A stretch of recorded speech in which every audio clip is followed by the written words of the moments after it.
আসসালামু আলাইকুম প্রিয় চাকরি প্রার্থী বন্ধুরা। আজ ১৯ সেপ্টেম্বর ২০২৫ শুরু করছি আজকের কারেন্ট অ্যাফেয়ার্স।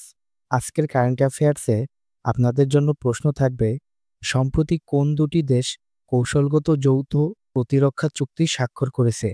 এর সঠিক উত্তর আপনারা কমেন্ট করে জানাতে পারেন, তবে ভিডিওর মধ্যে আমি দিয়ে দিব।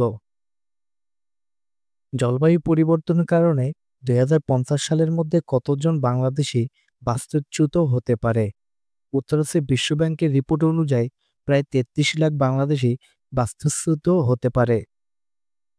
বাংলাদেশে নিযুক্ত ইউরোপীয় ইউনিয়নের রাষ্ট্রদূতের নাম কি? উত্তর হচ্ছে মাইকেল মিলার। বাংলাদেশে বাঁশের বাজার মূল্য কত ছাড়িয়েছে? উত্তর হচ্ছে বিশ্ব বাঁশ দিবস উপলক্ষে প্রকাশিত তথ্য অনুযায়ী বাংলাদেশে বাঁশের বাজার মূল্য ৫০০ কোটি টাকা ছাড়িয়েছে।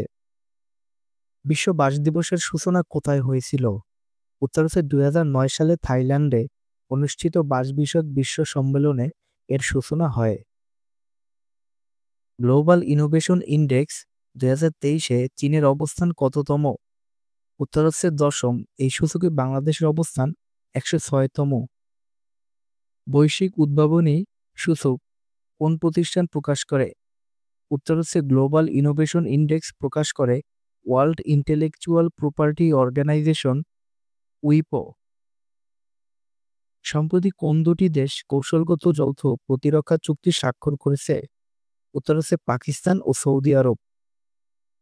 সম্প্রতি কোন দেশ যুক্তরাজ্যের রেকর্ড ১৫০ বিলিয়ন পাউন্ড বিনিয়োগের ঘোষণা দিয়েছে? উত্তর হচ্ছে যুক্তরাষ্ট্র।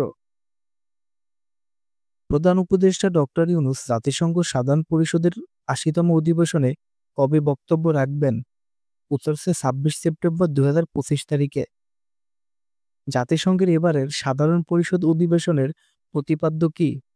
উত্তর আছে এবারের প্রতিপাদ্য হল better together 80 years and more for piece, development and human rights. Jagannath বিশ্ববিদ্যালয় কেন্দ্রীয় ছাত্র সংসদ যোগসু নির্বাচন কবে অনুষ্ঠিত হবে? উত্তর আছে যোগসু নির্বাচন অনুষ্ঠিত হবে আগামী ২৭ নভেম্বর ২০২৫।